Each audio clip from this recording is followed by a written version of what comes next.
Rising from their meetings in Vienna, the Organization of Petroleum Exporting Countries and the non-OPEC allies, led by the Russian Federation, decided to continue until December 2018 the production cut agreement they reached in 2016 to revive oil prices and rebalance the market.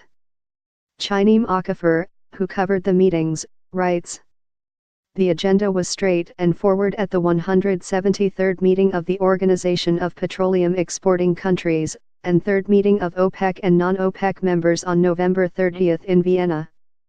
The meetings were to deliberate on how the production cut agreement they reached in 2016, but started implementing in January 2017 to rebalance the oil market, had worked. At the meeting, everyone possibly expected the group to agree to keep the production cuts going. But no one seemed to know exactly how long and on what terms the decisions would be made. Experts expected that ample considerations would be given to the prospective dangers that shale oil producers posed for the group and their aspirations to rebalance the oil market. Optimism. Shortly before the meeting, Nigeria's oil minister, Drive Ibkachukwu, suggested that parties to the production cut pact were comfortable with the results of the decision they took to shore up oil prices and that there was no need to change a formula that had worked for them.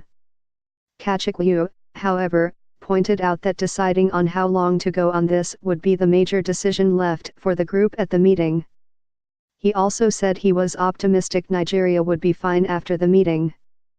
Backed by indications that Saudi Arabia and Russia, two key players in the agreement, were in support of an extension of the pact to curtail production by 1.8 million barrels a day to bring global inventories back to their 5-year average, the meeting agenda equally showed the group may not really waste time in taking their decision. Within the past few months, the production freeze has helped to raise oil prices to levels not seen since 2015, and provided countries like Nigeria, which had issues with funding their budgets, fresh financial support. Tricky decision from the agenda released by OPEC. The November 30 meeting was expected to last just about 3 hours for the group's oil ministers to decide whether to extend their oil supply cuts beyond March 2018. But it lasted much longer. Going by OPEC's customary practice, the earlier stated 3 hours was principally a short meeting, considering that past meetings had sometimes stretched for long when ministers argued about policy decisions and other issues. In the agenda, a closed session of just OPEC ministers and its Secretary General, Drive Mohammed Barkindo, began from 12 noon.